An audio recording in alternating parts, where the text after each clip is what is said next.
بسم اللہ الرحمن الرحیم۔ بیماری کے دوران اگر پیغمبر اسلام حضرت محمد صلی اللہ علیہ وسلم کی طبیعت کو سنبھل جاتی تو آپ رات کے وقت اپنے گھر سے نکل کر قبرستان جنت البقیع کی طرف روانہ ہو جاتے، جہاں کچھ مسلمانوں خاص طور پر جنگ احد کے شہیدوں کی قبریں تھیں۔ پیغمبر اسلام حضرت محمد صلی اللہ علیہ وسلم کا معمول تھا کہ رات گئے تک قبرستان میں ٹھہرے رہتے، اور اللہ ہی بہتر جانتا ہے کہ جب آپ احد کے شہیدوں کی قبروں پر پہنچتے تو کن سوچوں میں ڈوب جاتے تھے، لیکن جب بھی مسجد جاتے تو آپ مسلمانوں سے کہتے کہ بھائیوں اور بہنوں، اگر مجھ سے کسی کے بارے میں کوئی زیادتی ہو گئی ہو تو میں اس کا بدلہ چکانے کو تیار ہوں۔ جو بھی مجھ سے قصاص لینا چاہے لے سکتا ہے۔ اگر میں نے کسی کو مارا ہے تو آئے اور اپنا بدلہ لے لے، میں اس کی چوٹ کھانے کے لیے اپنی پیٹھ خم کر دوں گا۔ پیغمبر اسلام صلی اللہ علیہ وسلم کا گھر وہی گھر جہاں آپ نے زندگی کے آخری لمحات گزارے، مسجد مدینہ کے قریب تھا۔ یہ ایک منزل کا مکان گرمیوں کے موسم میں بے تحاشا تپنے لگتا تھا۔ گھر کے چاروں طرف صحن تھا جہاں کچھ بکریاں چرتی ہوئی دکھائی دیتی تھیں۔ ایک دن صبح کے وقت پیغمبر اسلام حضرت محمد صلی اللہ علیہ وسلم کی حالت بہت بگڑ گئی۔ انہوں نے اپنے اقربا سے کہا کہ وہ جائیں اور مدینے کے 7 مختلف کنوؤں کا پانی لے کر آئیں۔ پیغمبر اسلام حضرت محمد صلی اللہ علیہ وسلم کے اقربا پانی کی تلاش میں نکلے اور 7 مختلف کنوؤں کا پانی 7 برتنوں میں بھر کر لے کر حاضر ہو گئے۔ پیغمبر اسلام حضرت محمد صلی اللہ علیہ وسلم نے ہر برتن سے ایک ایک گھونٹ پانی پیا۔ پھر کچھ دیر بعد انہوں نے بتایا کہ ان کی طبیعت کچھ بہتر ہو گئی ہے۔ اس بات پر ہمیں تعجب نہیں ہونا چاہیے کہ پیغمبر اسلام حضرت محمد صلی اللہ علیہ وسلم نے کیوں کر 7 کنوؤں کا پانی منگوا کر کے اپنا علاج کرانا چاہا۔ اس کی وجہ یہ ہے کہ ایک عرب باشندے کی نظر میں پانی اس کی بہترین دوا ہے۔ پانی کی اہمیت ایک عرب ہی جان سکتا ہے جو ساری عمر پیاس سے دست و گریباں رہتا ہے۔ پانی کی قدر ہم کیا جانیں، کیونکہ ہمیں وافر مقدار میں یہ نعمت دستیاب ہے اور اس کی حقیقی قدر و قیمت سے ہم لا علم ہیں۔ پانی ایک عرب کی نگاہ میں نہ صرف اس کے جسم اور روح کی غذا ہے بلکہ اس کے سارے دردوں کی دوا بھی ہے۔ جزیرہ عرب کی جلتی ہوئی سرزمین پر جب کوئی بیمار پڑ جاتا ہے تو اس کا علاج پانی ہی سے کیا جاتا ہے۔ آج 20ویں صدی کے آخری عشرے میں، یا کہہ سکتے ہیں 21ویں صدی کے شروعاتی عشرے میں، جدید علمی تحقیقات سے یہ بات ثابت ہو چکی ہے کہ انسان کی بہت سی بیماریوں کا علاج صرف پانی سے کیا جا سکتا ہے۔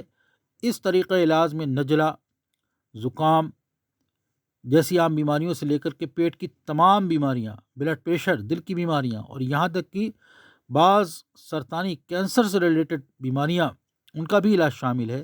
یہ تحقیقات امریکہ جیسے ترقی یافتہ ملک میں انجام پائی ہیں اور اس سلسلے میں اب تک مختلف بین الاقوامی سیمینار بھی ہو چکے ہیں۔ بہرحال اس دن جب 7 کنوؤں کا پانی حضرت محمد صلی اللہ علیہ وسلم نے پیا تو آپ کو افاقہ محسوس ہوا، تو آپ نے مسجد میں جانے کی خواہش ظاہر کی اور 2 افراد کی مدد سے مسجد کی طرف روانہ ہو گئے۔ پیغمبر اسلام حضرت محمد صلی اللہ علیہ وسلم چاہتے تھے کہ ایک بار پھر عام مسلمانوں سے ملاقات کریں۔ آپ نے اس دن بھی اپنے وہی لفظ دہرائے کہ اگر کسی کو مجھ سے کوئی شکایت ہو تو اس کا برملا اظہار کرے، میں ہر طرح سے اس کی شکایت دور کرنے کے لیے تیار ہوں۔ اے لوگوں، اگر میں نے کسی پر ضرب لگائی ہے یا کسی کی توہین کی ہے تو آگے آئے اور اپنا بدلہ لے لے، اور اس بات میں قطعی خوفزدہ نہ ہو کہ مجھ پر ضرب لگانے یا میری اہانت کرنے سے میری بدنامی ہوگی۔ ایسا بالکل نہیں، بلکہ میری نظر میں دنیا کی بدنامی آخرت کی رسوائی کے مقابلے میں کوئی اہمیت نہیں رکھتی۔ پھر پیغمبر اسلام حضرت محمد صلی اللہ علیہ وسلم نے مسلمانوں سے کہا کہ وہ اپنی یادداشت کو ٹٹولیں اور جستجو کریں کہ کیا میں نے ان سے کوئی ادھار لیا ہے۔ اگر میں ان کا مرکوز ہوں تو آئیں اور اپنی طلب وصول کریں۔ حاضرین میں سے ایک شخص اٹھا اور بولا، یا رسول اللہ صلی اللہ علیہ وسلم، آپ نے مجھ سے 3 درہم لیے تھے۔ پیغمبر اسلام صلی اللہ علیہ وسلم نے فوراً اس شخص کا قرض چکا دیا اور موضوع بدلتے ہوئے اسامہ بن رضی اللہ تعالیٰ عنہ سے گفتگو کرنے لگے۔ یہ انشاءاللہ تعالیٰ اگلے ویڈیو میں آئے گی۔ اس سے پہلے یہ تھا کہ حضرت عکاشہ بہت مشہور ایک صحابی ہیں، اور انہوں نے یہ کہا کہ اللہ کے نبی صلی اللہ علیہ وسلم، آپ ایک بار اونٹ کی مہار پکڑے ہوئے میں آگے آگے چل رہا تھا، آپ اونٹ پر بیٹھے ہوئے تھے، تو آپ نے جب کوڑا مارا تو وہ کوڑا مجھ کو لگ گیا تھا، میں اس کا بدلہ چاہتا ہوں۔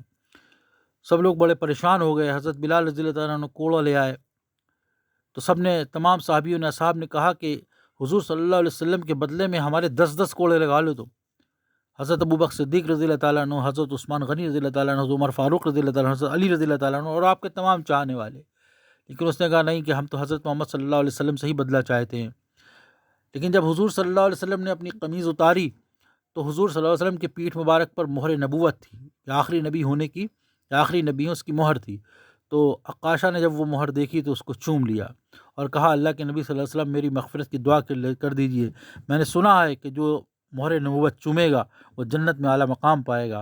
حضور صلی اللہ علیہ وسلم نے اس سے بہت خوش ہوئے حضرت عکاشہ رضی اللہ تعالیٰ عنہ سے اور ان کے لیے مغفرت کی دعا کی اور ان کے لیے جنت کی دعا کی. تو حضور صلی اللہ علیہ وسلم نے کبھی بھی کسی کا قرض اور احسان کسی قیمت میں رکھا نہیں کسی بھی معاملے میں، اور اس کی ادائیگی کی پوری کوشش کی ہے. اللہ تبارک و تعالی حضور صلی اللہ علیہ وسلم کے ان پیارے طریقوں پر ہمیں بھی عمل کرنے کی توفیق عطا فرمائے.